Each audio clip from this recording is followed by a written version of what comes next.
10-year-old Abby Whitaker had to stand on her toes just to reach the counter.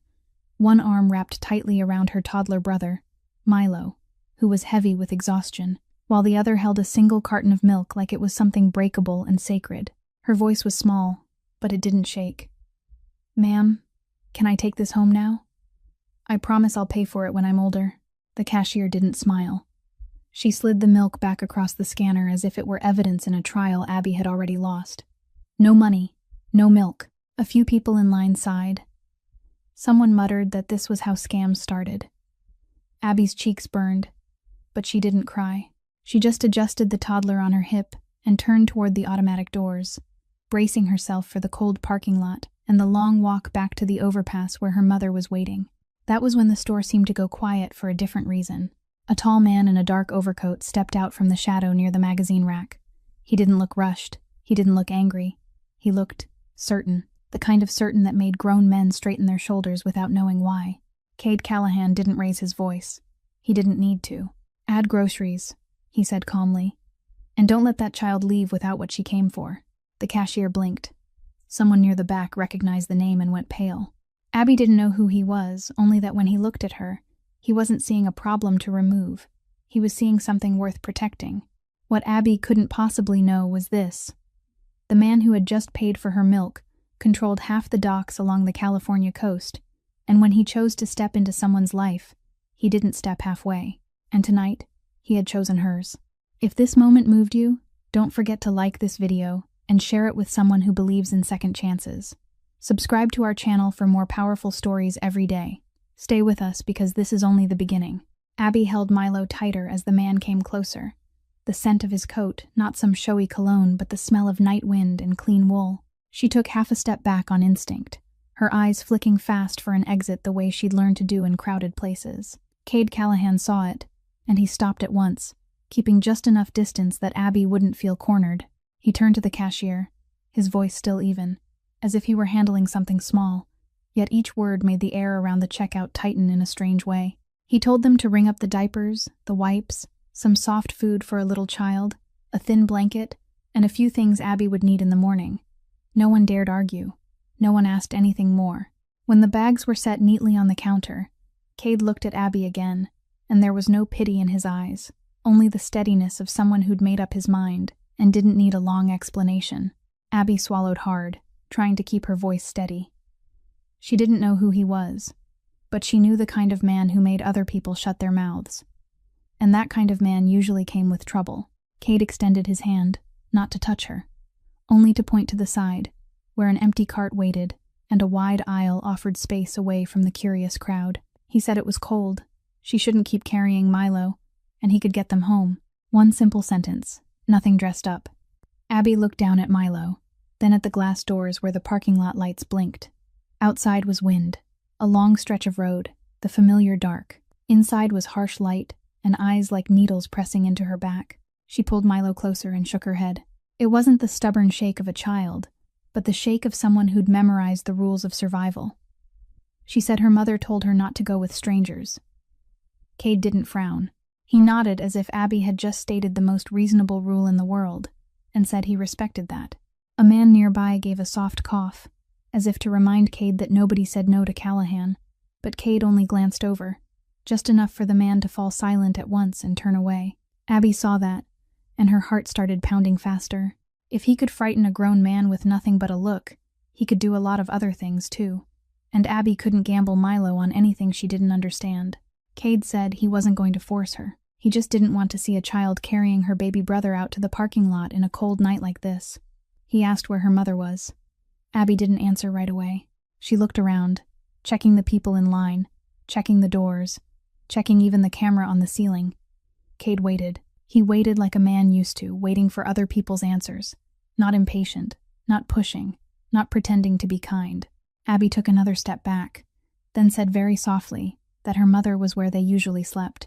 She didn't say clearly, only pointed vaguely toward the main road. Cade didn't press. He only told Abby to wait a moment. He took a thin gray business card from his coat pocket. Not glossy, just a name and a phone number. Abby didn't take it right away. Cade set it on the edge of the counter, then nudged it gently toward her, like he was setting down something harmless. Then he picked up the bags they'd just paid for, not placing them straight into Abby's hands, but setting them into the cart beside her, so she could decide for herself whether to take them or not. Abby looked at the bags the way she'd look at a trap wrapped in pretty paper. She'd seen people give and then demand it back, help and then keep score, smile and then turn. But Milo in her arms was rubbing his face into her shoulder with exhaustion, and Abby knew she couldn't cling to pride so hard it turned cruel toward him. She leaned forward and pulled the cart a little closer, but her eyes never left Cade. Cade said he could call them a taxi, or arrange a safe ride. Abby shook her head again. A taxi was still drifting. A taxi was still a stranger. She wanted to walk, because at least she knew the route, and she knew when to run. Cade seemed to understand. He didn't argue. He only asked her name. Abby hesitated for a beat, then said Abby. Milo was Milo. Cade repeated the two names as if he truly meant to remember them, then reminded Abby that if the cold got too bad, she could come back any time. He said there were nights when children shouldn't have to fight on their own. Abby felt her throat tighten, but she swallowed it down. Pity was something that felt good for a second, and stayed dangerous for a lifetime. She pushed the cart toward the doors, walking fast, her head slightly bowed, as if she could disappear from everyone's sight. When the automatic doors opened, cold wind slapped her and Abby shivered. Milo gave a small whimper, squirming like he was about to cry. Abby bit her lip and forced herself to move faster. Behind her, she heard Cade's footsteps, but didn't feel him closing in. He walked slowly, keeping the exact distance he'd promised with his actions. At the step outside the entrance, Abby stopped, her hand gripping the cart handle. She turned back, her eyes both afraid and angry, as if to say, "Don't follow." Cade stopped at the edge of the light and didn't step out into the wind.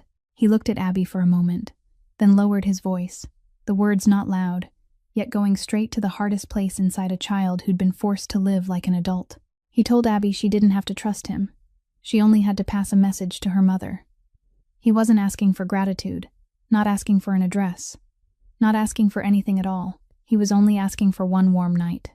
Abby stood frozen. She'd heard plenty of promises, but this one was strange because it demanded nothing from her in return. Milo began to cry, a small sound like a thread tugging Abby back to reality. She looked down at him, then looked up again. The parking lot lights left Cade's face half lit and half in shadow, and it was that shadow that made Abby believe he wasn't the kind of man who only talked well. She pressed her lips tight, her hand trembling on the handle. Then Abby gave the slightest nod, a decision for Milo more than for herself. Cade stayed exactly where he was, his posture deliberate and unthreatening, allowing Abby the space she needed to feel in control. Abby pulled the cart along and walked into the darkness of the parking lot, but this time she didn't run right away. She turned her head back one last time, her voice so small it was almost stolen by the wind, and asked him why. Cade didn't answer at length. He only looked at her, and said there were nights people weren't allowed to turn their backs.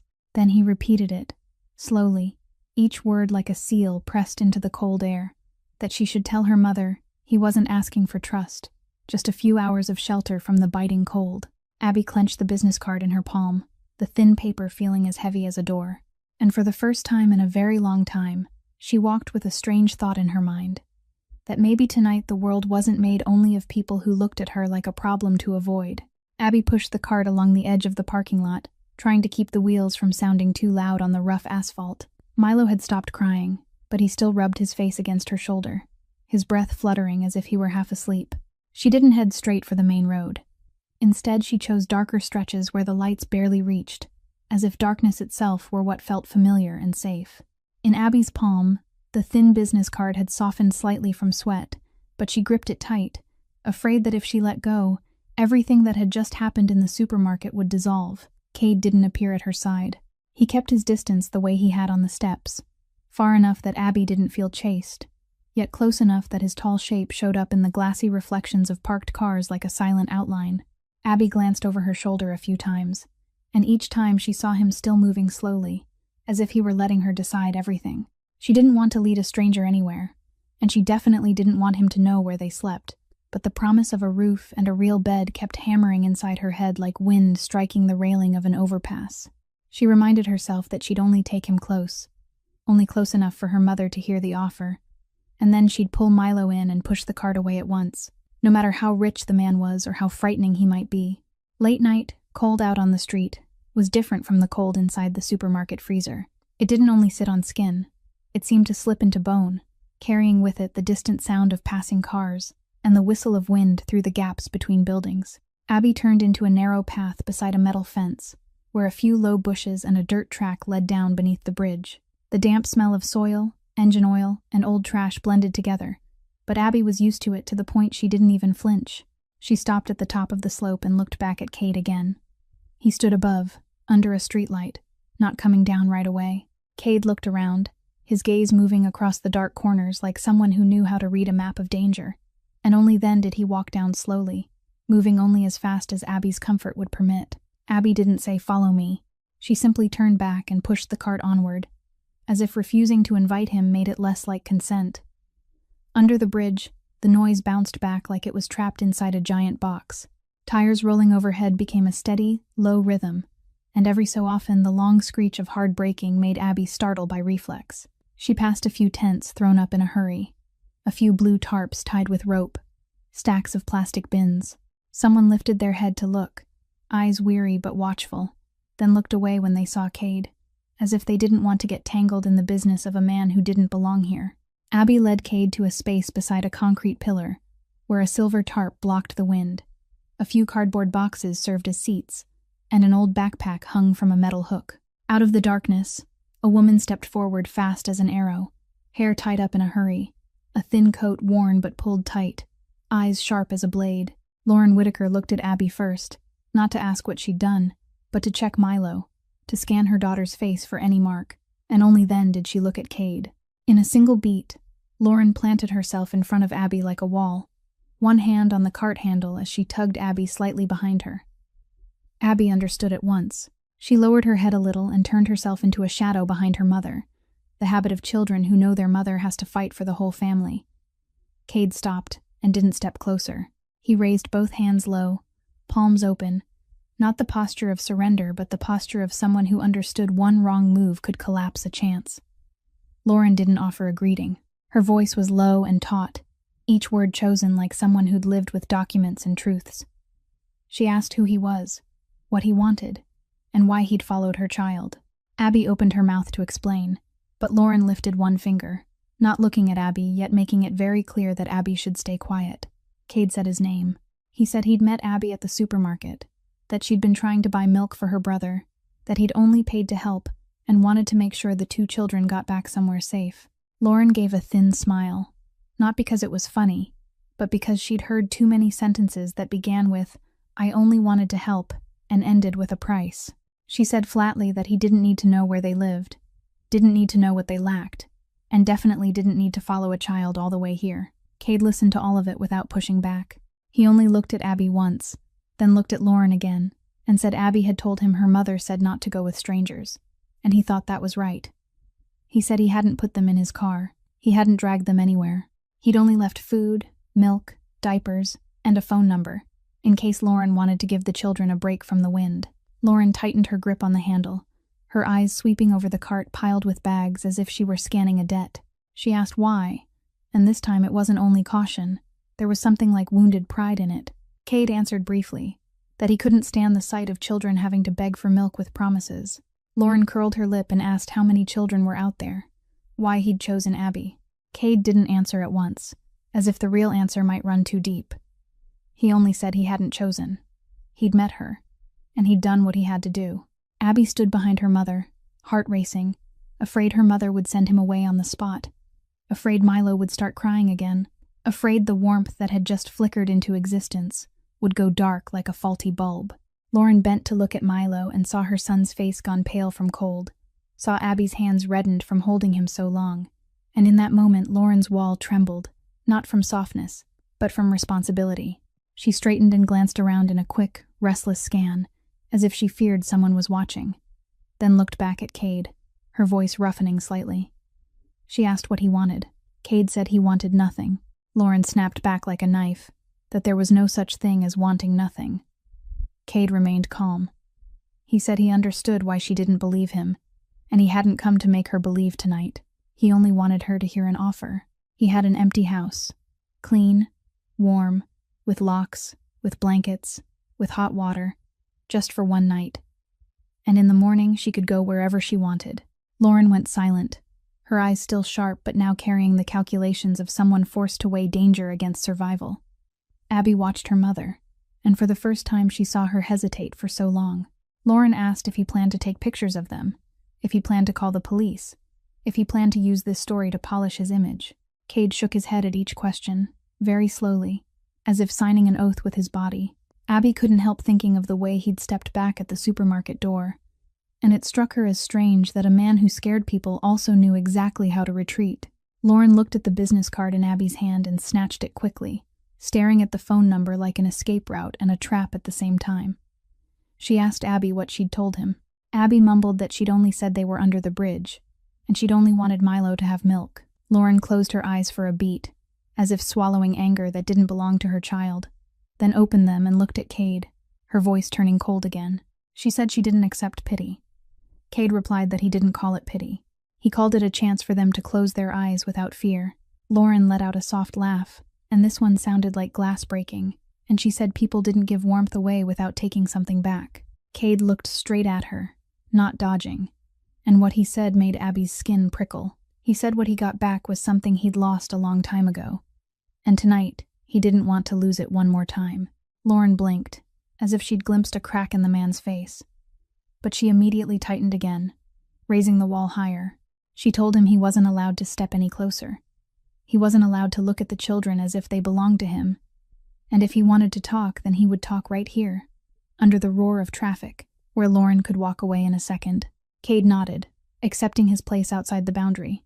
He turned to Abby and asked very gently whether Milo could drink the milk right now, and Abby nodded, but her eyes still went to her mother for permission. Lauren hesitated, then shifted just enough to let Abby open a bag.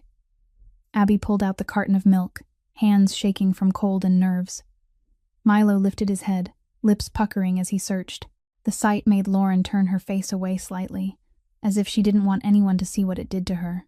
When Milo took his first sips, the noise under the bridge seemed to fall back in Abby's ears, as if the world had narrowed to her brother's breathing and her mother's heartbeat. Lauren looked at Cade again and asked in a low voice what he did for a living. Cade said he managed cargo at the port. Lauren frowned, as if she'd heard it somewhere. She muttered the name of a company, and Cade didn't deny it. Then a man in a nearby tent looked over, eyes widening, and immediately dropped his gaze as if he didn't dare catch Cade's attention.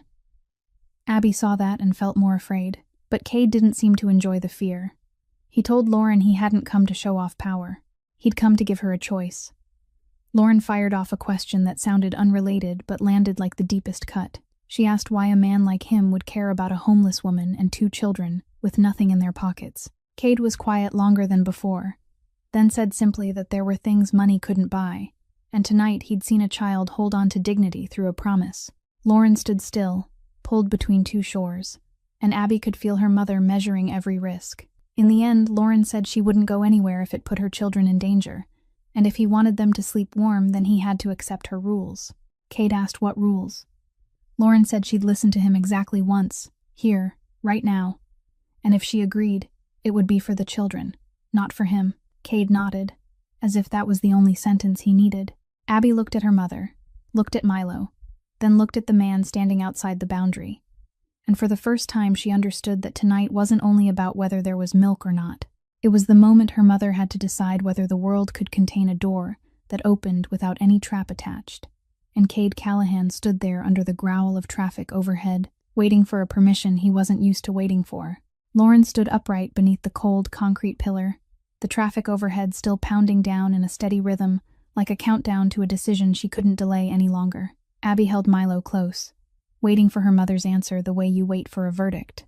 Cade didn't push.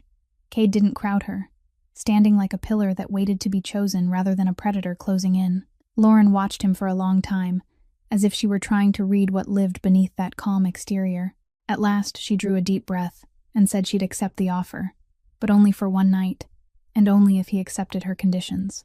Cade didn't interrupt. He only gave a small nod, as if that was the natural order of things. Lauren said the first condition was that he wasn't to film, photograph, or record anything about her and the children. Not on a phone, not on a camera, not in any file. The second condition was that he wasn't to ask about her past, not about work, not about why she was here, not about anything she hadn't chosen to say on her own. The third condition was that he wasn't to touch her children, not even a pat on the shoulder, without clear permission. Abby heard each condition and felt her heart hammer, because she knew her mother was setting boundaries not only for tonight, but for whatever nights might come after. Cade listened to everything without frowning, without showing irritation. For a moment, Lauren almost waited for him to laugh or act offended, because she knew a man like this wasn't used to being given rules. But Cade only took out his phone, opened a notes app, and typed each condition Lauren had just stated, slowly and clearly. He read it back once, his voice even and low, as if they were serious clauses in a real contract. Lauren couldn't hide a flicker of surprise, but she quickly tucked it behind her familiar coldness.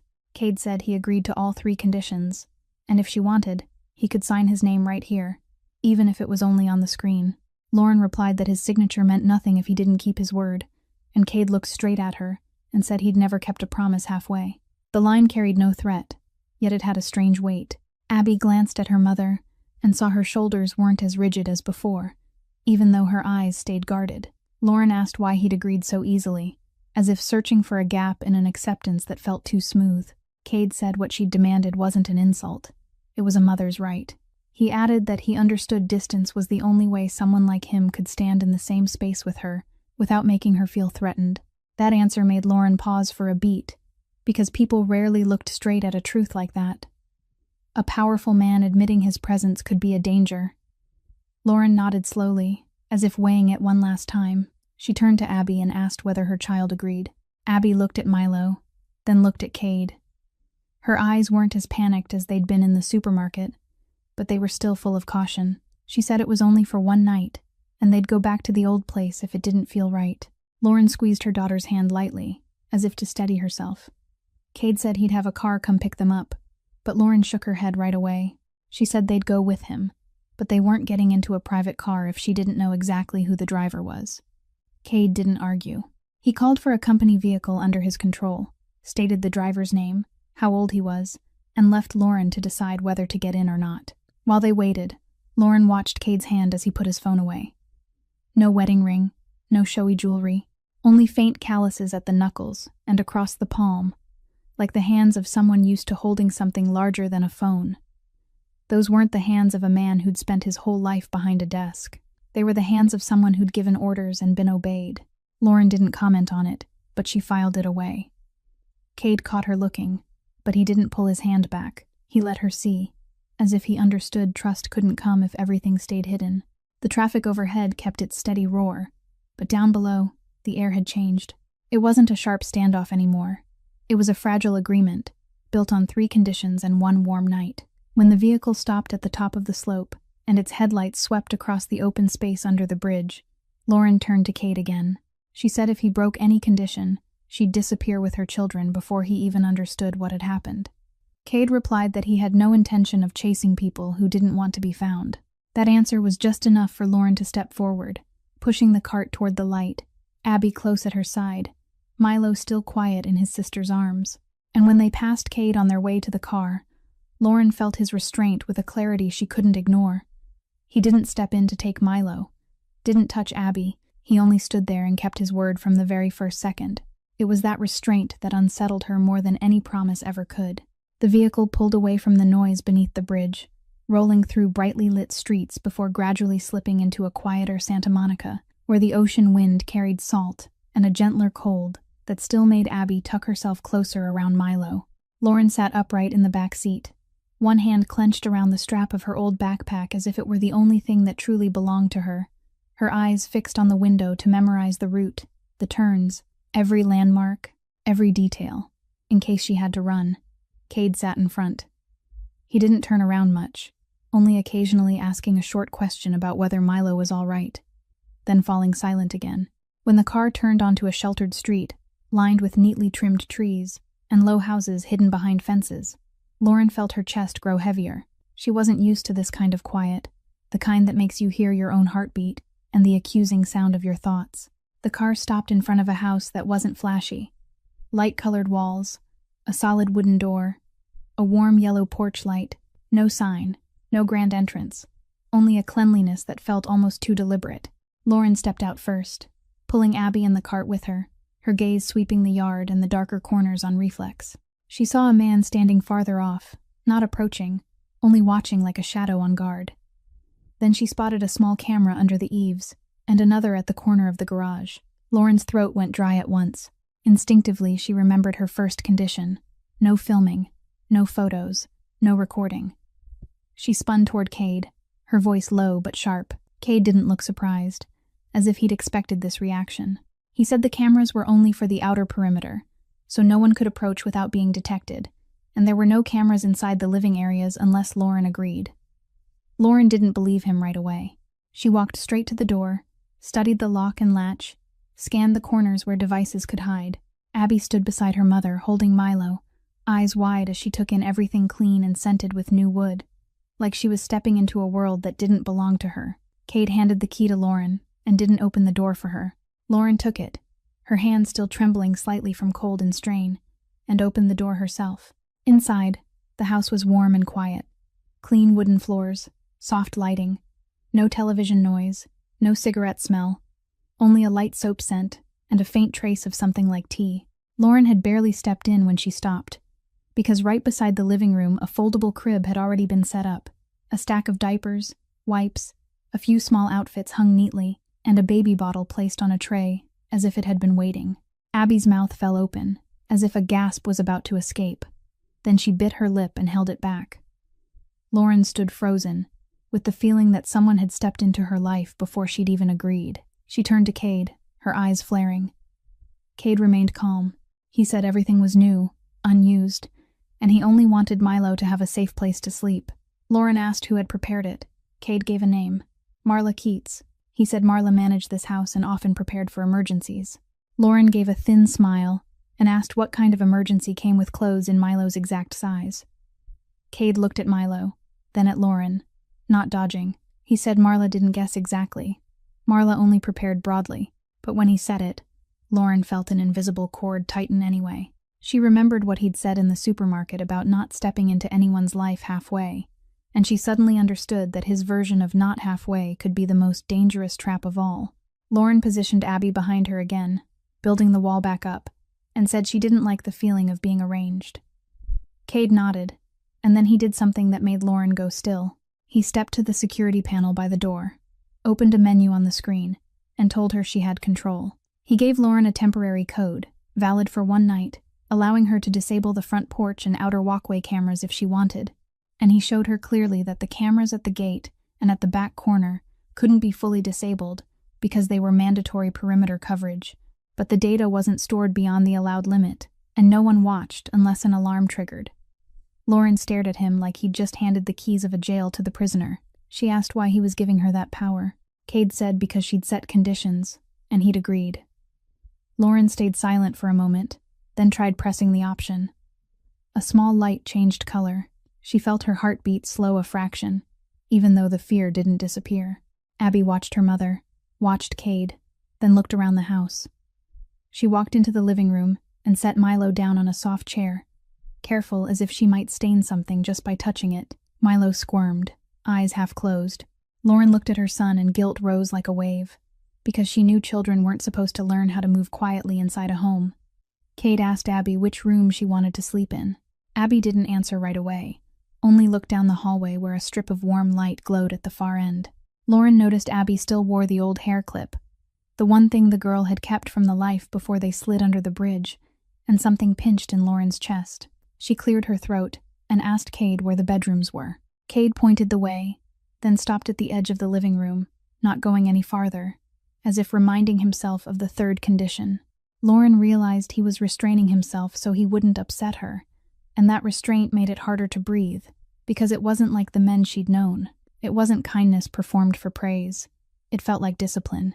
They walked down the hall to a small bedroom prepared with thick blankets, soft pillows, and a star-shaped nightlight on the bedside table.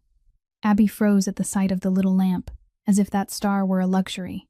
Lauren scanned the room, then noticed another small camera on the hallway ceiling outside the door, and panic surged again.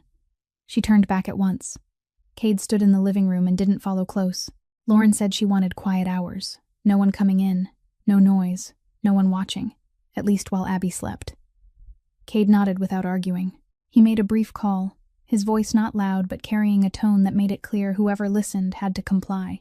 He said from now until morning, no one was to enter this area, no one was to ring the bell, no one was to make noise, and if there was an emergency, only one person was allowed to approach, and that person had to remain outside the door until Lauren gave permission. When he ended the call, he looked at Lauren and said quiet hours would begin the moment Abby closed the bedroom door. Lauren stared at him, angry and confused at the same time. His power here wasn't in ordering her around. It was in making the whole world around them fall silent so she could breathe. Abby placed Milo into the foldable crib, pulled a blanket over him, then stood still and watched him for a long moment, as if she feared he would vanish the second she turned away. Lauren drew Abby close and set a hand on her daughter's shoulder, then remembered the third condition, remembered that Cade wasn't allowed to touch the children, and she suddenly realized that even she was starting to feel haunted by that rule, like a warning sign planted in her mind. She walked back to the living room, looked at Cade, and said clearly that this was only one night, and in the morning she'd decide what came next. Cade replied that she didn't have to promise anything. He only reminded her of one simple thing, that tonight the only goal was for Abby and Milo to sleep. Lauren stood still, her eyes drifting again to what had been set up, the items so perfectly matched to need as if someone had read her life. She asked whether Marla had prepared everything before he met Abby or after. Cade said after, but he didn't answer immediately. He said Marla didn't ask much. She only heard him say there was a baby and an older child, and she did her part as if it were simply normal. Lauren clenched her hands, feeling both rescued and fitted into a frame she hadn't agreed to, and she wanted to fight against it. But when she heard, from the bedroom, Abby's soft, shushing voice, small but steady, Lauren knew she couldn't smash a warm night out of pride alone. She watched Cade's hand where it rested lightly against the back of a chair, never moving closer, never crossing the boundary. That hand had calluses as plain as truth. A hand used to holding, used to controlling, used to giving orders, and being obeyed. Lauren suddenly understood that her fear wasn't only about cameras or a house that was too clean. It was that this man had power large enough to turn a promise into reality, and when power stood in front of her, she didn't know whether it would protect her or swallow her whole. Cade looked at Lauren as if he could read the panic she was trying to hide behind hard eyes. He told her she could lock her bedroom door, lock even the front door if she wanted, and the security code was in her hand. He repeated that he'd written down her conditions, and he would keep them. Lauren didn't reply. She turned away and walked down the hallway, checking Abby's door lock one more time. When she heard Milo's steady breathing in the crib and saw Abby curled on the bed, her face still tight like she hadn't dared to believe, Lauren pulled the blanket up over her child and stood there watching for a long time. Out in the living room, Cade remained where he was, unmoving, like a shadow that kept its word. And in that quiet, Lauren realized the biggest test of tonight wasn't security or cameras. It was that she had to learn how to sleep in a house with a man powerful enough to make anything happen, who had chosen, instead, to do nothing except step back exactly one pace. The night gradually settled over the quiet house in Santa Monica, the distant sea wind replacing the thunder of traffic under the bridge, and Lauren sat alone at the dining table with her old backpack tucked beneath her feet, a habit she couldn't break. She couldn't sleep, even though the room at the end of the hallway had gone still with the steady breathing of Abby and Milo. The kitchen light spilled across the tabletop where a few thin folders and a tablet lay. Lauren hadn't meant to pry, but when she stood to find a glass of water, her eyes caught an open file by accident, and in the corner was the name Harbor Crest Logistics. The name wasn't unfamiliar to her. It had appeared in freight disputes she'd handled years ago, cases tied to the port, contracts, and money trails nobody ever spoke about plainly. Lauren stopped, her heartbeat slowing, but growing heavier. She didn't touch the file right away. She only stared, as if the name alone was warning enough. Cade came in from the living room, not surprised to find her still awake. He remained by the window, giving her the space she needed to breathe, his gaze sliding to the open folder and then back to Lauren. She didn't circle around it. She asked if Harbor Crest Logistics was his. Cade didn't dodge. He nodded. Lauren let out a soft laugh, not from joy, but because that confirmation made several pieces in her mind click into place. She asked what he managed inside that company. Cade said he ran the port lanes, the ship schedules, the containers, the things that arrived and left every day that most people never thought about. Lauren studied him longer, searching his voice for a hint of boasting or threat. There was none, only facts delivered like ordinary data. She asked why people were afraid of him. Cade didn't answer right away. He walked to the sink, poured himself a glass of water, then said people were afraid because he could lock their doors. Lauren frowned. Cade explained, simply, that if a store, a company, or an entire supply chain depended on goods arriving on time, in the right place, then the person who controlled that flow could make a door open or shut. He didn't need to threaten anyone. He only had to say no. A different kind of cold moved along Lauren's spine, not the fear of being hurt, but the recognition of what economic power could do when it tightened. She'd watched small businesses collapse because a contract was pulled. Cade set his glass down, his expression calm, as if he were talking about the weather. Lauren asked if he'd ever used that power to punish someone. Cade said he didn't like the word punish. He only adjusted the balance when it was necessary. The answer didn't comfort her, but it didn't carry violence either. Right then, Cade's phone buzzed. He glanced at the screen and answered, his voice low and clipped. On the other end was a manager from a local grocery chain. Someone who'd refused to accept a shipment on paper for procedural reasons, but, in truth, because of rumors about Lauren and the children. Lauren couldn't make out every word, but she heard how Cade didn't raise his voice, didn't threaten. He only asked one question, whether that manager was sure he wanted his stores closed for the weekend. There was a brief silence, and then the voice on the other end shifted instantly, apologies spilling out, insisting it had all been a misunderstanding and the shipment would be processed that same night. Cade ended the call as if nothing had happened. Lauren looked at him and understood that was how he worked. No gunfire, no fists, only a phone call that made other people correct themselves. She asked if he did that often. Cade said only when he had to. Lauren sat back down, her fingers tightening around the edge of the table. She realized the world she'd once left behind hadn't vanished. It had only changed its shape. Before, she'd faced men in suits inside boardrooms. Now she was facing a man who didn't need a boardroom to steer an outcome. Abby appeared in the kitchen doorway, her eyes still heavy with sleep. She asked quietly if her mother was okay. Lauren nodded and told her to go back to bed. Abby glanced at Cade for a moment, then turned away without another word. The silence between Lauren and Cade stretched on, but it wasn't as tight as before. Lauren said she'd been a paralegal, that she'd handled files tied to freight companies and seaports. She said the name Harbor Crest had surfaced in a major dispute once, and then it disappeared from the list of entities under investigation. Cade didn't deny it, and he didn't explain. He only said there were things on paper that didn't reflect the whole truth. Lauren asked whether one of the reasons she'd disappeared from the profession was that she'd touched names like that. Cade looked at her, not avoiding her eyes, but not confirming anything either. He said he didn't know her past, and he respected the conditions she'd set. Lauren suddenly realized she'd almost violated her own second condition. She drew in a deep breath and stepped back from the story of herself. She said that no matter what, she didn't want her children growing up in a world where power was measured by who could lock whose doors. Cade replied that he didn't want that, either. He said he wanted the children to sleep without fearing wind sliding through the cracks of a bridge. The words left Lauren quiet. She didn't know if he meant them or if they were part of a softer strategy, but she knew he had the ability to turn words into action. When Lauren stood to go back to the bedroom, the phone inside her backpack began to buzz. The sound rang through the quiet space like an alarm bell. Lauren froze, her heart jumping. Not many people had this number. She opened the backpack and looked at the screen. An unknown number.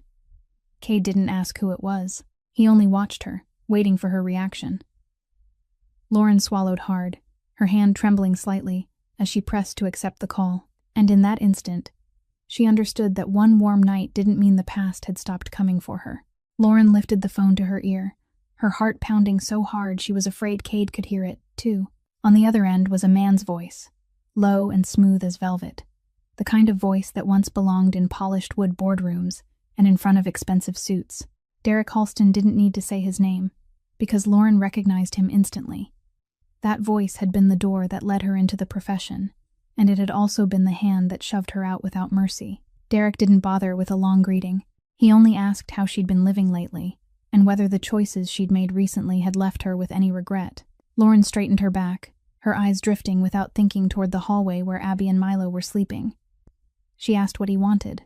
Derek gave a soft laugh and said he only cared about the reputation of their former office and about the people who'd once worked under him. He said the name Lauren Whitaker still existed in a few files that hadn't been closed, and if she wasn't careful, it could surface at the exact moment she least wanted it to. Lauren tightened her grip on the phone until her fingernails dug into her skin.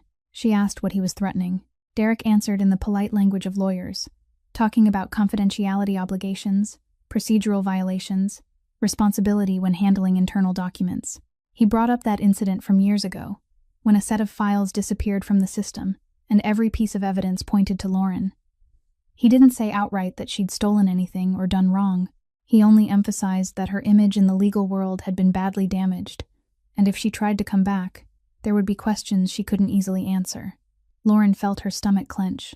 She remembered that day clearly, remembered how her Access account had been used after hours, remembered being called into a meeting room and confronted with a printout bearing an electronic signature with her name on it.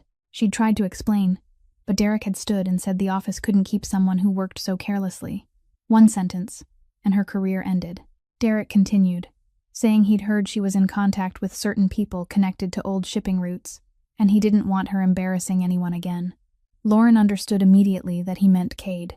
He added that in the worst case, he could be forced to resubmit the old file to the professional board to clarify responsibility. And then the questions wouldn't stop at work. He mentioned stable living conditions for small children.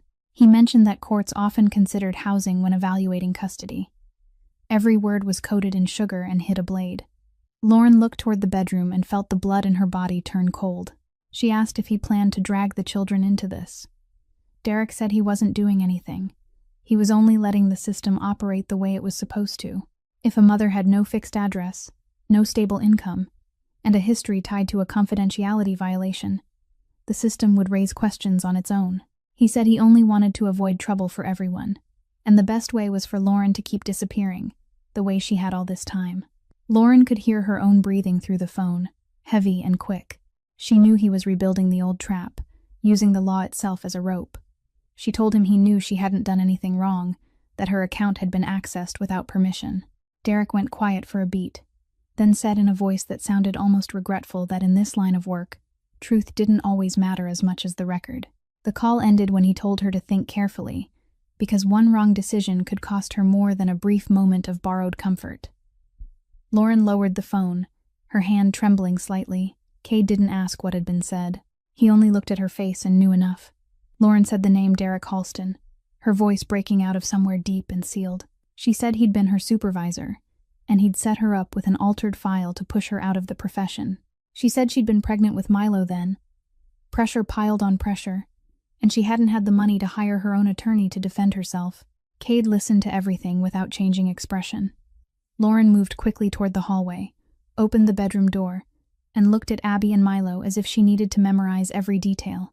She said she couldn't stay here, that if Derek knew where she was, he'd find a way to prove she wasn't fit to be a mother. She started stuffing things into her backpack, movements rushed, eyes wide with panic. Abby woke at the noise and asked what was happening. Lauren only said they had to leave right now.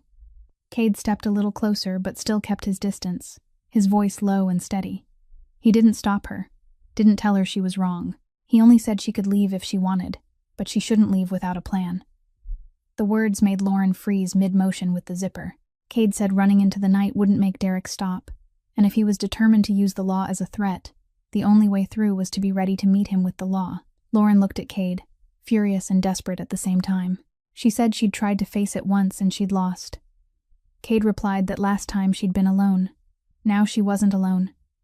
He didn't say he would strike back. He didn't say he would teach Derek a lesson. He only said he had people who understood the system, lawyers who knew how to read the fine print and find the fracture points. Lauren felt tears rising, but she wouldn't let them fall. Abby climbed out of bed and stood beside her mother, gripping her coat with both hands. She asked if they were going back under the bridge again. The question hit Lauren like a knife to the chest. She looked at her daughter, then at Milo, still sleeping, and she realized that running right now wasn't protection anymore. It was repeating the same old circle. She turned back to Cade. He stood there, neither stepping forward nor retreating, like a pillar waiting to be chosen or refused. Lauren drew a deep breath and set the backpack down on the floor. She said she didn't know how much she could trust him, but she knew she couldn't keep running. Cade nodded, his voice low but clear, and said that if she had to leave, he wouldn't stop her. But if she stayed, he wanted her to stay with a plan. And for the first time since she'd stepped into this house, Lauren didn't feel cornered. She felt herself standing at a crossroads with a faint light somewhere ahead, even if that road might lead straight into the battle she'd been afraid of most. Lauren still stood in the middle of the living room with her backpack half-zipped, her breathing still quick after Derek's call, while Cade remained a silent presence in the background, careful not to cast a shadow over her. The silence between them was no longer simple suspicion. It was the quiet that comes right before a decision. Cade didn't offer any more promises. He only took out his phone, walked to the window that looked out on the yard, and spoke a name in that familiar low voice. Owen Vance. Lauren didn't know who Owen was, but the way Cade spoke now was nothing like the earlier call in the kitchen. This wasn't a reminder sharp enough to make a manager apologize. It was an exchange between two people who understood the system. Cade said, briefly, that a lawyer named Derek Halston was considering using an old file to apply legal pressure, that they needed to review every piece of data tied to a firing from years ago, and that he wanted to know where the weakness was before the other side had time to file anything. Owen didn't ask many questions. He only said he'd check corporate records, old contracts, and any connection between Derek and shipping routes or clients tied to Harbor Crest. Cade ended the call, then made another. Tessa Rowe. A woman's voice answered, calm and professional.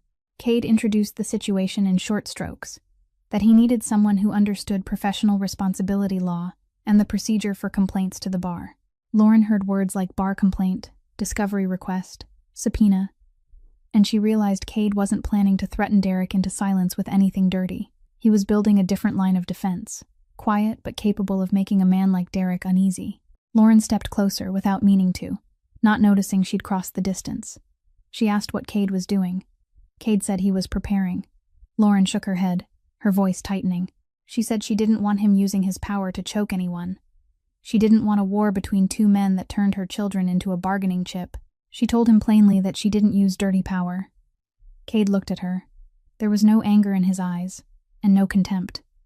He asked whether she thought Derek's threat to use an old file was clean. Lauren bit her lip and didn't answer. Cade went on, saying that if Derek chose the law as a weapon, then they would use the law as a shield. No gunfire, no threats, only the right documents in the right place, and someone who knew how to ask the right questions at the right time. Lauren said she didn't want anyone going bankrupt or losing their job just because they were connected to her. Cade replied that he didn't destroy people unless they stepped into that position themselves. He said he only wanted to rebalance what had been twisted for years. Lauren looked at him and recognized the difference between a man who wanted revenge and a man who wanted to contain damage. She still wasn't at ease. She asked who Tessa was. Cade said Tessa was an independent attorney, not part of his company, with experience handling professional ethics complaints. He said that if Derek had altered records or created the conditions for data to be changed, that was a serious violation, and a complaint to the bar could force an investigation to reopen. Lauren blinked as old memories rolled back over her like surf. She remembered asking for system login history, and being denied because she lacked authority. She told Cade that back then she hadn't had access to the servers. She hadn't had her own lawyer. She hadn't had anyone behind her. Cade said that was exactly why they needed a plan this time. He said Owen would review the contracts Derek had touched, especially anything tied to shipping, to see whether there were conflicts of interest or hidden misconduct. Not to ruin him, but to make Derek understand he no longer had a monopoly on threats. Lauren stepped back a pace, feeling as if she stood between two worlds. On one side was the instinct to run, the instinct that had saved her more than once. On the other side was the offer to stay and fight in the way she'd once been trained to fight. She asked Cade if he was ever afraid. Cade said fear was a reflex, but abandoning someone you could protect was a choice. Lauren fell silent. She looked down the hallway where Abby and Milo slept, then turned back to Cade. She said that if he did this, she wanted everything transparent. She wanted to know every step. She didn't want to be placed behind his back. Cade nodded and said she would be the one to decide whether to file a complaint or not, and he would only provide tools. Lauren drew in a deep breath and felt, for the first time in years, that she might get a chance to look back at her own record without bowing her head. But the worry was still there. She said that if Derek realized she was pushing back, he could escalate. Cade replied that if he escalated, He would leave traces, and traces were what Tessa was best at finding. Lauren studied him for a long time, searching for any sign of aggression, of anger ready to burst. She saw only focus, and a cold kind of discipline. Cade added one more line, his voice low but clear. If she didn't want to use dirty power, then they would use clean tools. He had those tools. Lauren didn't know whether to feel relieved or afraid of that certainty. But she knew one thing. This fight was no longer a chase through the night. It was a chessboard where every move would be calculated in advance. And for the first time since Derek had called, Lauren didn't feel completely cornered. The next morning, when pale sunlight spilled through the curtains of the Santa Monica house, Lauren was already seated at the kitchen table with a cup of coffee, slowly going cold, while Abby hovered in the bedroom doorway wearing the sweater Marla had set out, her hand smoothing a crease, as if she were afraid to wrinkle something too new. Milo was still asleep, breathing evenly in the foldable crib beside the bed. Last night had passed more quietly than Lauren expected, but the quiet made her wary, as if peace held too long always came with a bill. Abby walked into the kitchen, her eyes searching for her mother before she noticed Cade by the window, speaking softly to someone through an earpiece. Cade paused when he saw Abby, and gave a small nod of greeting, as if she were an equal and not a child. Abby nodded back, then turned to her mother and asked if she had to go to school today. The question made Lauren pause for a beat, because it had been a long time since she'd heard her daughter speak about school as if it were a given. Lauren said that if Abby wanted to, they could try. She didn't promise anything long-term. She only said one day. Abby nodded, but worry flickered in her eyes. When Lauren helped her tie her shoes, Abby asked in a low voice what she should say if the teacher asked for an address. Lauren squeezed her daughter's shoulder and said they were staying at a friend's house for now, and that was the truth. Abby looked down at her shoes and nodded, but she didn't look fully convinced. Lauren realized that Cade must have used his influence with the school board, as the usual red tape for families in transition seemed to vanish overnight. Lauren felt her heart tighten. She didn't like how quickly things were being arranged, but she also knew that every day Abby wasn't in school was another step backward. They drove to the school mid-morning, after the students were already in class. Lauren held Abby's hand tighter than usual. The front office was bright and smelled of new paper, the steady hum of a printer filling the space. The teacher in charge was a middle-aged woman named Mrs. Caldwell, gray streaks gathered into a neat bun, eyes kind without being overly curious. She shook Lauren's hand, then bent down to Abby's level and asked what kinds of books she liked to read. She didn't ask for an address right away. She didn't ask about circumstances. She only asked about books. Abby hesitated, then said she liked stories where someone found their way home. Mrs. Caldwell smiled and said the class was reading one like that. Lauren watched the way the teacher guided Abby into the room, introducing her as a new student transferring from another area, without emphasizing anything else. No one looked at Abby like a problem. No one whispered. Abby sat at a desk with her hands placed neatly, her eyes still cautious, yet a small thread of hope had appeared. Lauren stood outside the classroom door for a long time, watching her daughter try to breathe the way other children breathed. She turned away when the bell rang, her chest feeling light and heavy at once. Cade waited in the hallway and didn't ask how she felt. He only said the school had support programs for families in temporary situations, and if Lauren wanted, he wouldn't interfere further. Lauren said she wanted to do her part herself. Cade nodded, as if that was the answer he'd been waiting for. That afternoon, when Abby was picked up, she said very little, only that the teacher had let her borrow a book and that one classmate had shared colored pencils. But Lauren noticed a small change in the way Abby walked, no longer folded in on herself as if she were afraid of taking up space. That night, after Milo was asleep, Abby sat on the bed and looked toward the window where the streetlight cast a thin stripe of yellow across the room. Lauren sat beside her and gently smoothed hair that had been brushed neat. Abby didn't look at her mother right away. She said softly that today at school she hadn't had to lie about an address, but her heart still raced every time the teacher called her name. Lauren asked why. Abby hesitated, then admitted she was afraid they'd have to go back under the bridge. The words were quiet but clear, like a truth held in for too long. Lauren felt her throat tighten. She pulled Abby into her arms and held her closer, not from fear of losing her, but because she understood this child had carried more than any child should have to carry. Abby said she didn't want to fall asleep to the roar of traffic overhead again. She didn't want to keep watching for drafts in the night. She didn't want to keep wondering whether there would be milk tomorrow. Lauren closed her eyes and breathed in the scent of her daughter's hair. And in that moment she understood that every fight with Derek, with the past, with the system, was no longer only about her dignity. It was about Abby's sleep. She told her daughter she wouldn't promise anything except that she wasn't going to give up anymore. Abby asked if her mother was scared. Lauren said yes, but being scared didn't mean stopping. In the living room, Cade stood quietly, watching the light through the crack of the door. He couldn't hear every word, but he understood enough. The warmth of a single school day didn't erase the danger waiting ahead. But it gave Lauren a clear reason not to turn her back. When Abby lay down and hugged the borrowed book against her chest, Lauren stayed beside her a little longer, listening to her daughter's steady breathing, then whispered to herself that she would stand up again, this time not only to survive, but to give her children a place they could truly call home. The first hearing took place in a stark white room, folding chairs set in rows and a long table at the front where 3 members of the professional committee turned page after page as if the documents were numb, unfeeling paper. Lauren walked in with Tessa Rowe, her legs feeling heavy as lead, and Cade stopped in the back row, just as he'd promised. Not moving forward, not touching her shoulder, only standing there like an invisible anchor. Abby was at school, Milo was being watched by Marla, and Lauren knew that today she had to face this alone, with her real name and her real past. When the chair called Lauren Whitaker, his voice was even and neutral, but to Lauren it carried the drag of years she'd tried to forget.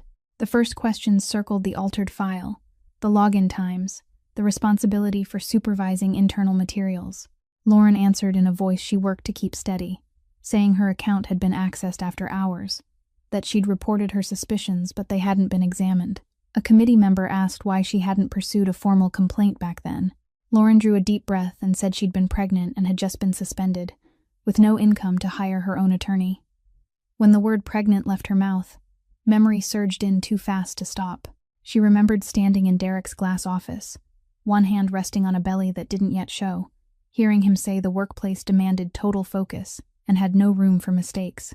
She remembered colleagues' eyes sliding away when the rumor spread that she'd leaked documents. She remembered the internal email announcing her termination for a confidentiality breach, polite in tone but final enough to shut every other door. She remembered the job calls afterward, the way a recruiter's voice changed the moment they heard her name.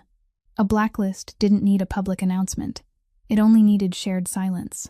Lauren pulled herself back into the hearing room when another question hit, demanding that she explain why her electronic signature appeared on the final printout. She spoke about how the system hadn't required 2-factor authentication, then spoke about the possibility that someone with higher access had used her credentials.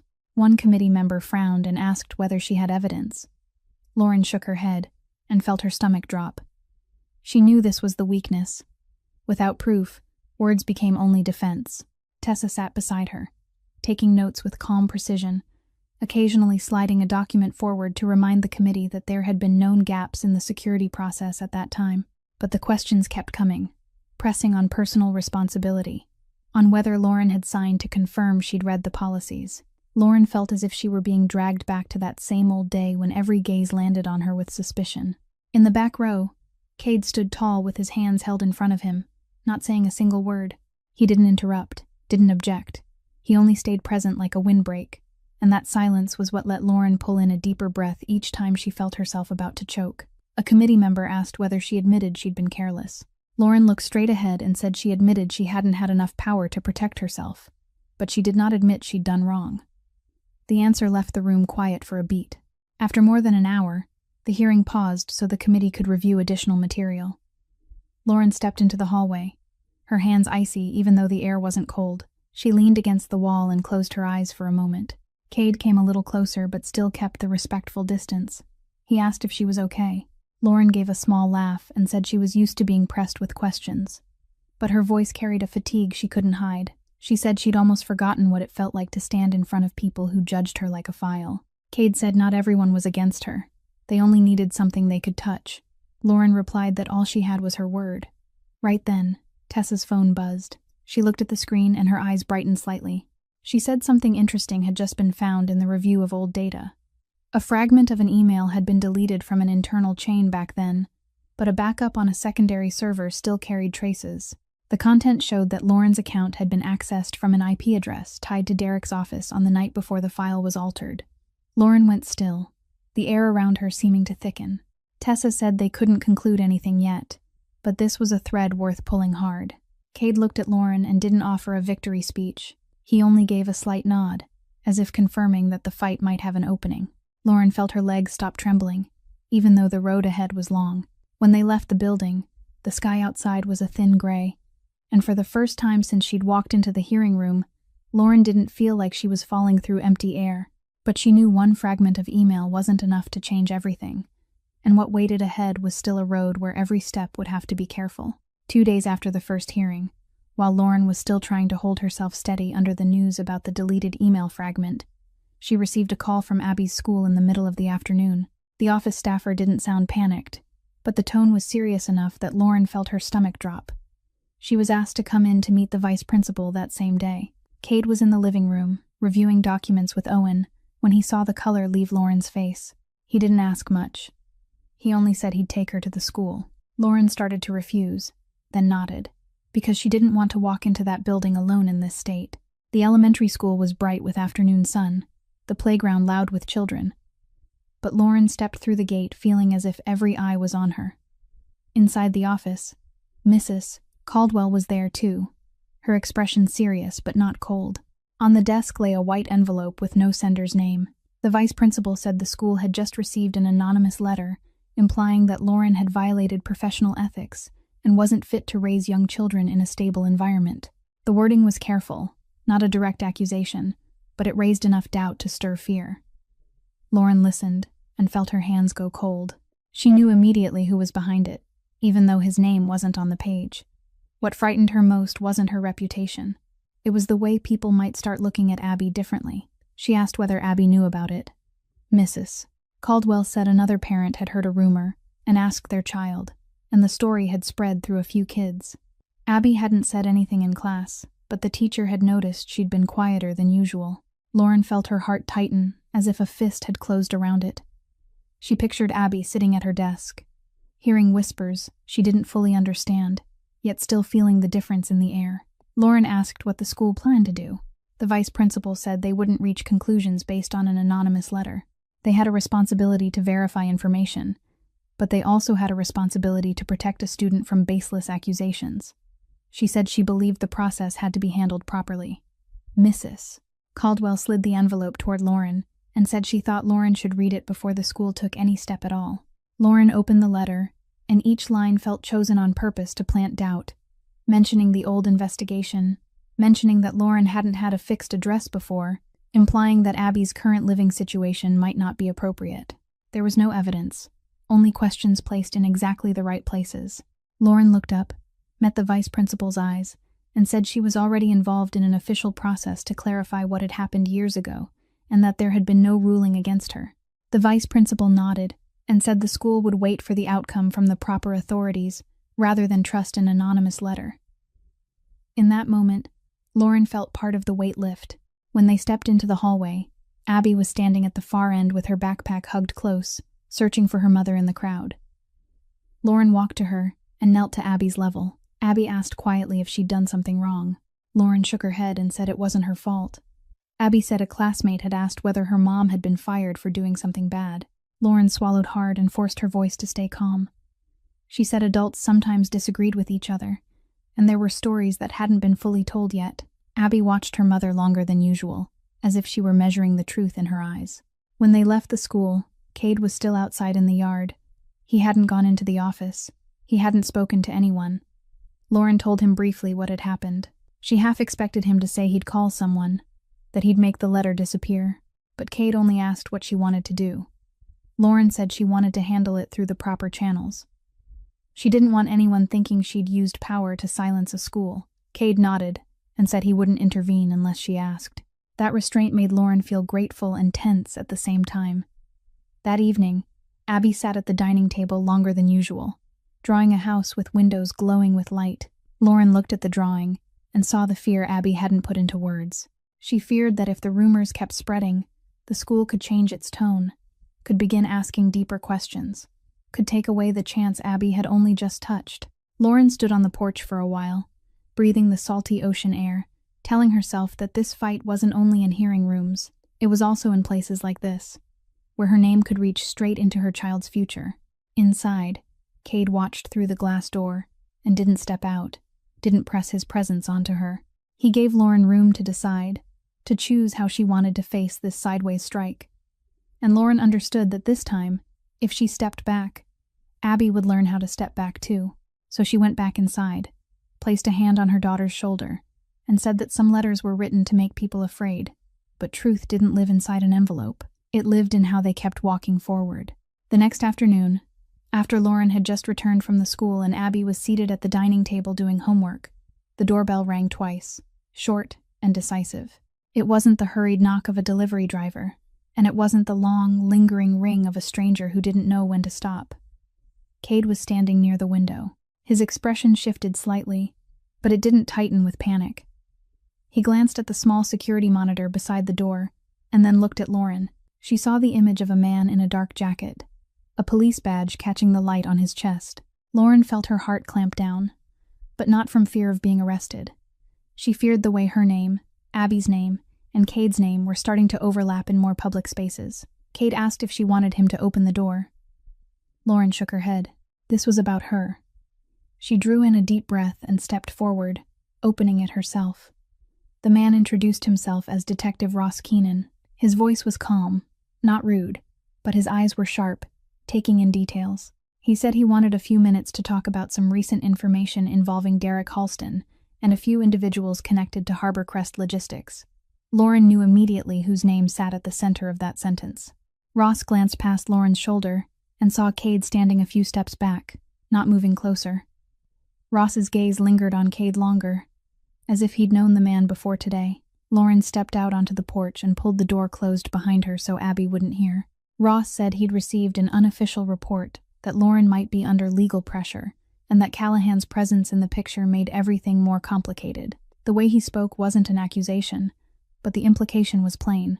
Lauren understood this was the moment when most people would deflect, would say they were only staying somewhere temporarily, that they didn't know anything about the man behind them. But Lauren was tired of deflecting. She looked Ross straight in the eye and said she had chosen to accept help, that no one had forced her, no one had bought her. She said she knew Cade Callahan's reputation, and she knew what she was doing. Ross's brow tightened slightly, as if he hadn't expected that kind of honesty. He asked if she understood that being tied to a man like Cade could make authorities ask questions. Lauren said that if authorities had questions, she was willing to answer, but she wouldn't pretend she was being exploited just to make the situation look simpler. Behind the glass, Cade remained still, not inserting himself, not showing irritation at the way Ross spoke about him.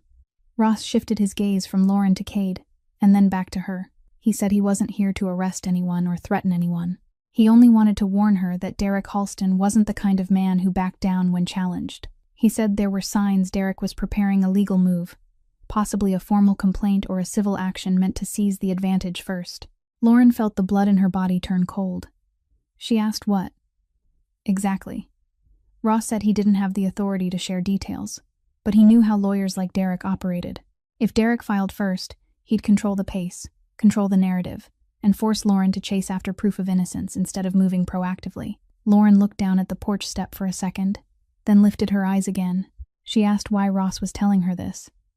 Ross said he'd seen too many cases where people without resources got crushed by procedure and time. He said he didn't care who Lauren stayed with, as long as she understood the game that was being played. Lauren nodded, sensing that his bluntness didn't smell like a threat. It felt like a neutral warning.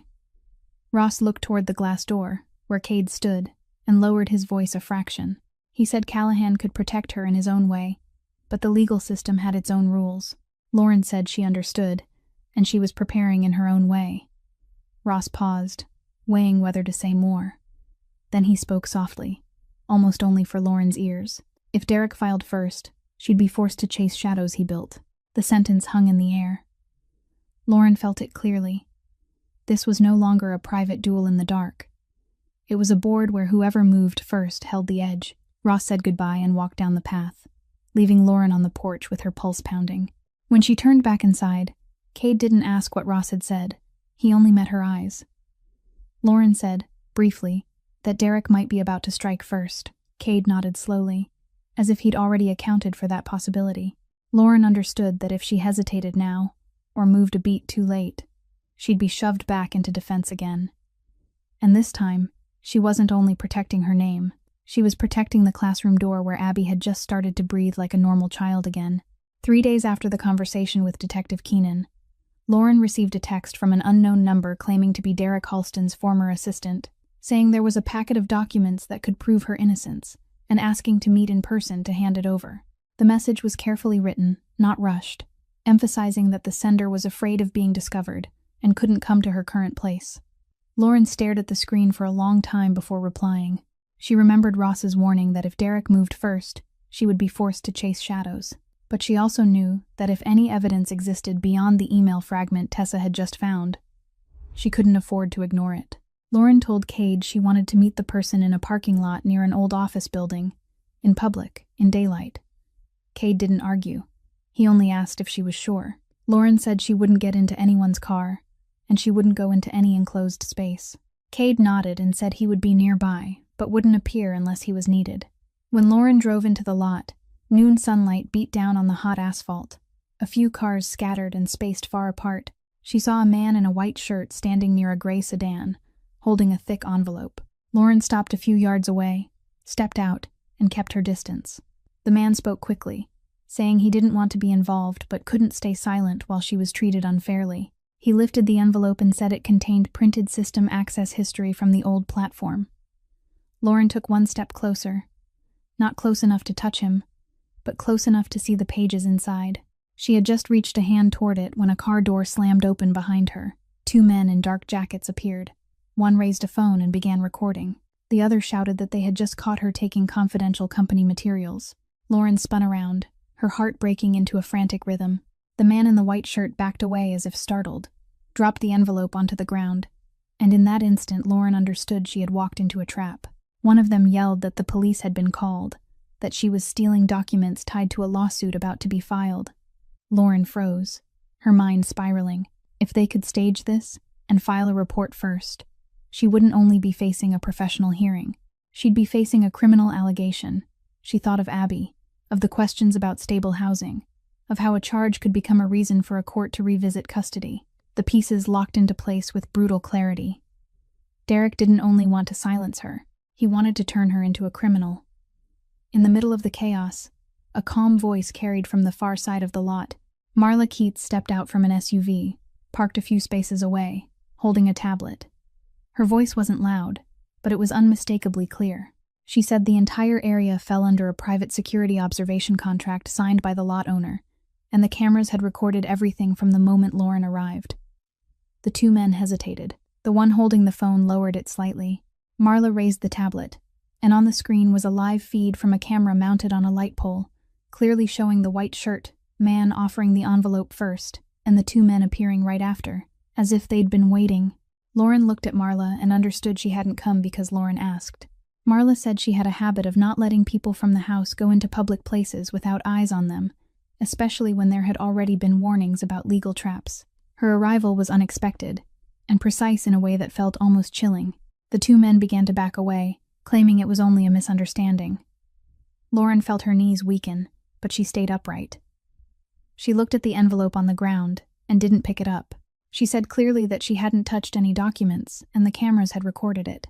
One of the men muttered something about calling a lawyer, then pulled the other one away. The man in the white shirt vanished as quickly as he'd appeared. Lauren stood in the middle of the parking lot, the sunlight harsh, yet she felt cold down to the bone. She understood Derek's intent now. Without the cameras, without Marla appearing at the exact right second, a handful of cropped photos could have turned her into the one under investigation for theft, and then custody wouldn't be a hypothetical. Cade appeared from the distance, walking slowly, but with eyes sharp as a blade. He didn't ask if she was all right, because he already knew the answer. He only looked at the envelope on the ground, then looked toward the direction the 2 men had gone. Lauren said softly that Derek wanted to make her a criminal, wanted to put her in a position where she couldn't defend herself. Cade nodded, his voice lowering but not rising in volume. He said it was time to stop being gentle, not with fists or threats, but by stopping the other side from benefiting from politeness. He said they wouldn't wait any longer, and they wouldn't react one beat too late again. Lauren looked at him and understood that it wasn't a promise of violence. It was a declaration of a strategy shift. She drew in a deep breath and felt the fear still there, but no longer numbing her. This time, she wasn't the only one who saw the trap before it snapped shut. After what happened in the parking lot, Lauren knew Derek wouldn't stop at obvious traps. 2 days later, Tessa received a formal proposal requesting a meeting to discuss a civil settlement that could resolve every misunderstanding before either side took further legal steps. The location was a neutral conference room in a downtown office building, with counsel for both sides present. Lauren understood immediately that this was the next move in Derek's strategy. Not a public accusation, but an invitation shaped like reconciliation. Tessa looked at Lauren and said it could be a chance to hear what the other side was really trying to do. Kate asked if she wanted to go. Lauren said yes. She couldn't let her life be negotiated without being in the room. When they walked into the conference room, Derek Halston was already seated, his gray suit flawless, his tie perfectly straight, his smile thin as paper. He stood to shake Tessa's hand first, then looked at Lauren the way you look at an old file pulled from storage. Cade remained behind Lauren, not seated beside her, not stepping into the center. His quiet presence in a room of glass and polished wood made the air feel thicker. Derek began in a courteous tone, saying that recent misunderstandings could harm everyone if they kept escalating. He said he was willing not to pursue any allegation related to the parking lot incident, not to raise the old file again before the professional board, and not to send any further information to Abby's school, on the condition that Lauren sign a non-disclosure agreement and withdraw any complaints currently being prepared. He called it an opportunity for everyone to stay safe. Lauren listened to every word and felt as if she were sitting in a trap lined with velvet. Tessa clarified the terms, asking Derek to confirm in writing that the agreement would not include any admission of wrongdoing by Lauren. Derek smiled and said the agreement wasn't meant to establish right or wrong. It was meant to avoid damage. Lauren understood exactly what that meant. If she signed, her name would never be cleared. The record would stay suspended forever, and at the right moment Derek could lift it again. She glanced at Cade, half expecting him to say something, to decide for her the way powerful men often did. But Cade didn't speak. He only stood behind her, his eyes never leaving her, as if reminding her that this choice was hers. Derek continued, his voice dropping slightly, saying that if Lauren refused, he would be forced to protect his interests. He said there were ambiguities in the temporary guardianship record for Milo, stretches of time when Lauren had no stable address, and if necessary, he could ask the court to reconsider the children's living conditions in the current context. He didn't say he would take the children from her. He only said the system would do its job. The sentence landed like a stone. Lauren felt her heart clamp tight. This was no longer about professional dignity. This was a direct threat to Abby and Milo. She heard her own voice when she answered, steadier than she expected. She said no. The room went quiet for a long beat. Derek tilted his head as if he hadn't heard her. Lauren repeated that she wouldn't sign any agreement that required her silence about what had happened. She said if he wanted to drag everything into the light, she was willing to stand there. Derek looked toward Cade, perhaps expecting a reaction, a counter-threat, but Cade stayed silent and let Lauren finish in her own words. Lauren added that she would not trade her children's future for a manufactured kind of safety. Derek exhaled and said she was choosing the hardest road. Lauren replied that she was used to that. The air in the room turned colder. Tessa closed her folder and said they would not accept the proposal and would proceed with the formal complaint process. Derek stood, adjusted his cuff, and said he hoped Lauren wouldn't regret it. When he passed Cade, their eyes met for a brief second, long enough to make it clear that this fight was no longer a matter of hints. Cade spoke only one line, low but unmistakable, not a threat, but a boundary. He said Derek didn't have the right to bargain with children's lives. Derek didn't answer. He only pressed his lips together and left the room. When the door closed, Lauren realized her hands were shaking. Cade stepped a little closer but still didn't touch her. He asked if she regretted it. Lauren shook her head, even though she knew the road ahead would not be easy. But she also knew one thing for certain. This time, she wasn't going to stay silent in exchange for safety. That night after the meeting with Derek, Lauren didn't go to sleep right away. She stood at the window looking out into the dark yard, while Cade left the house after Abby and Milo were asleep, saying he had something he needed to handle. He drove toward the port, where enormous cranes stood like steel skeletons beneath pale yellow lights, and the sound of metal striking metal carried far on the wind. The ocean night was colder than the city. The wind slapped at his coat, but Cade didn't pull the collar up. He stood at the edge of the dock and looked at the stacked containers, silent blocks holding thousands of stories that would never be told. He remembered a night long ago, when he was a child no one came for, curled up in the back bed of a truck parked near the warehouses, trying to stay warm by hugging his knees tight. He didn't tell it in detail. He didn't tell anyone. Only a single line passed through his mind like an old scar that never disappeared. Some children learn to endure cold before they learn to read. He let out a long breath and turned away, because memory wasn't a reason to stop. It was only a reminder not to turn his back. The next morning, Cade arranged a meeting with a man named Mitchell Crane, the owner of a supply company that had worked with Derek on certain legal and shipping-related contracts. The meeting took place in a glass conference room overlooking the docks, where everything was bright and orderly. Mitchell tried to look confident, but his eyes kept flicking toward the door. Cade sat down without a lawyer, without a bodyguard, with only a thin folder placed in front of him. He didn't mention the parking lot incident. He didn't mention the anonymous letter. He only spoke about a shipment due to arrive next week, and the contract clauses tied to delivery deadlines. Mitchell understood at once what the conversation meant. If a contract was delayed, if a container was held for additional inspection, the supply chain could slow, and customers would start asking questions. Cade didn't threaten. He only asked Mitchell whether he was sure he wanted to keep working with a man who was setting legal traps for a mother. Mitchell swallowed and said he didn't know the whole story. Cade nodded and said he wasn't asking Mitchell to pick a side. He was only asking him to choose the kind of risk he wanted to carry. The meeting didn't last more than 15 minutes. When Cade stood to leave, Mitchell had already called Derek's office to say his company would pause all new contracts until the legal issues were clarified. No shouting, no public threats, only a decision made in silence. That was how Cade operated. When Cade returned home in the late afternoon, he found Abby sitting on the front steps with her legs swinging and her book resting on her knees. She saw him and asked if he worked at the docks. Cade nodded. Abby asked if the docks were cold. Cade looked into the distance, as if he could still hear last night's wind, then said yes. Abby hesitated, then asked a question that made him pause. She asked if he was helping them because he was like them. Cade didn't answer right away. He sat on the step, a small distance from Abby, close enough to hear her clearly but without touching her. He didn't tell a long story. He didn't talk about trucks or nights when nobody came looking. He only said he was here because he knew what cold could do. Abby looked at him for a moment, then nodded as if that answer was enough. Inside, Lauren stood behind the half-open door, heard that line, and felt something in her own wall soften. She didn't know Cade's whole past, and he didn't offer it, but she could see the consistency between his words and his actions. Around the same time, Tessa texted Lauren to say that one of Derek's key partners had just pulled out of a major deal, forcing his firm to restructure its financial plans. Lauren looked at the screen, then looked at Cade, and understood that quiet meetings could shake harder than any overt threat. Cade didn't talk about the meeting at the port. He didn't brag that he'd just made a business relationship wobble. He only asked Abby how school had gone today.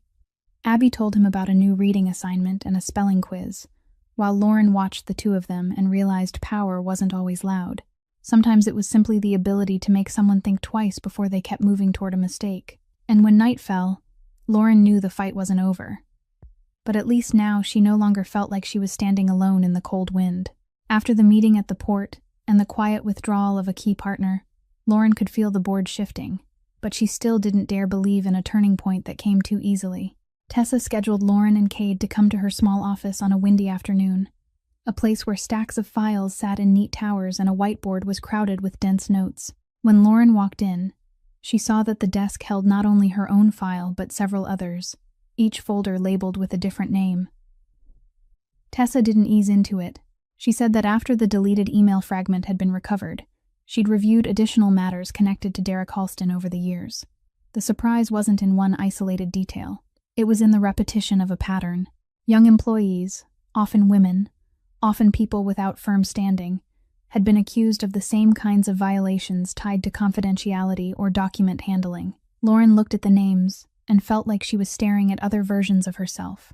Tessa said she'd reached out to a few of them.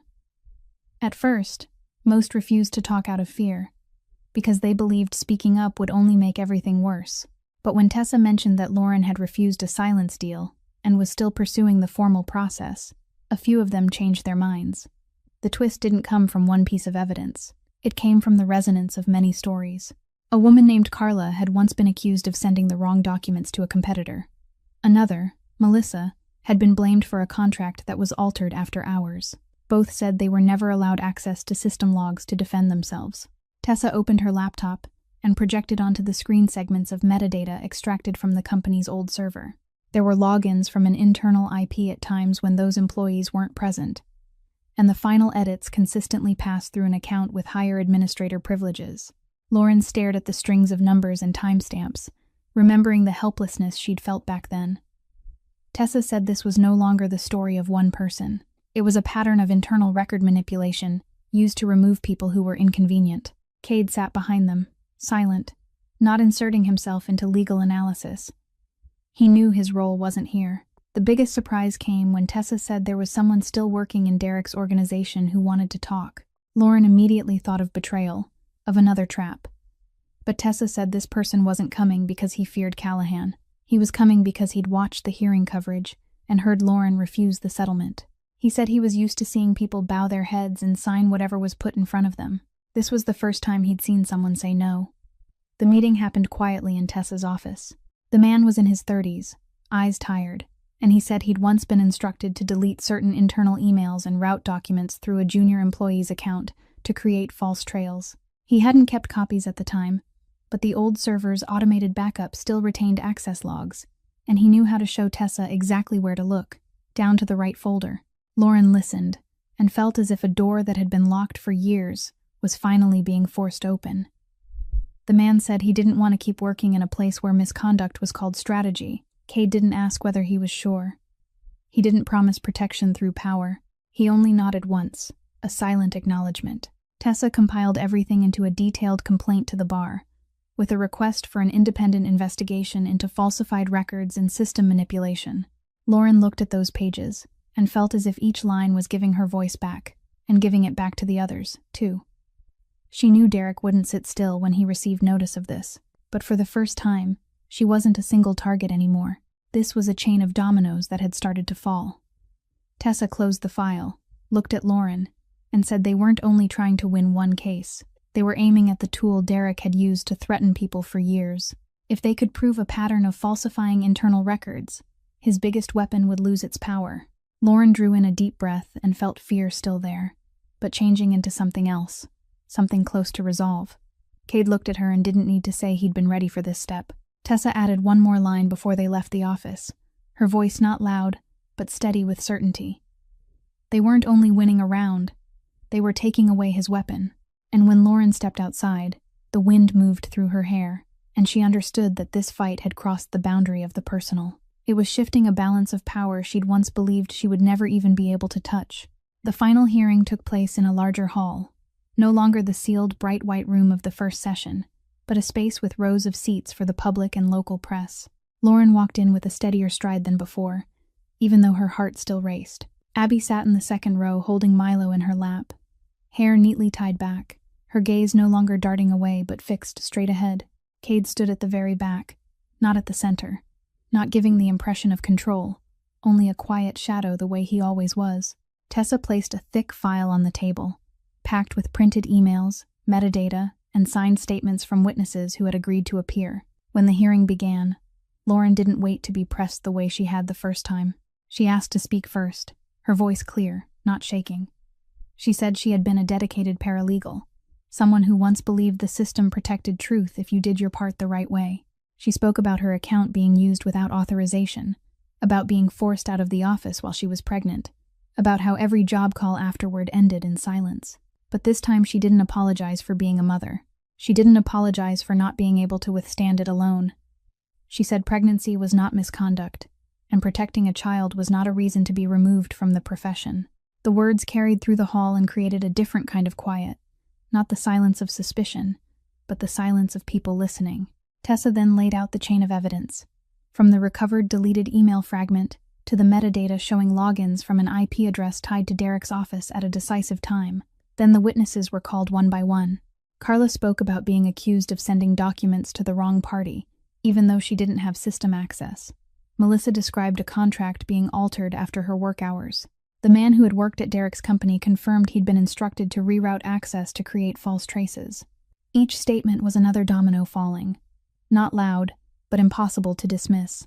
Derek sat across the room, his face still arranged into control, but his hands clenched tight against the edge of the table. When asked to respond, he tried to diminish the credibility of the backups, saying the old system could have been faulty. But Tessa produced confirmation from an independent technology expert on the integrity of the data. Lauren looked at Derek, and for the first time, she didn't see him as taller than her. She saw a man losing the tool he'd relied on for years. In the seats behind them, Detective Ross Keenan was there, watching in silence. When the committee recessed to review, Ross walked over to Lauren. He spoke quietly, saying he'd suspected Callahan might be pulling strings behind the scenes, but he'd seen enough to understand this fight was built on real records, not hidden pressure. Lauren looked at him. She didn't need a public apology. She only needed that acknowledgement. Ross said he'd been wrong to assume power only came from money and fear.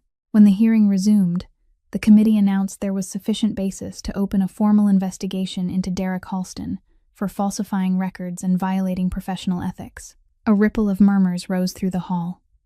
Lauren didn't celebrate.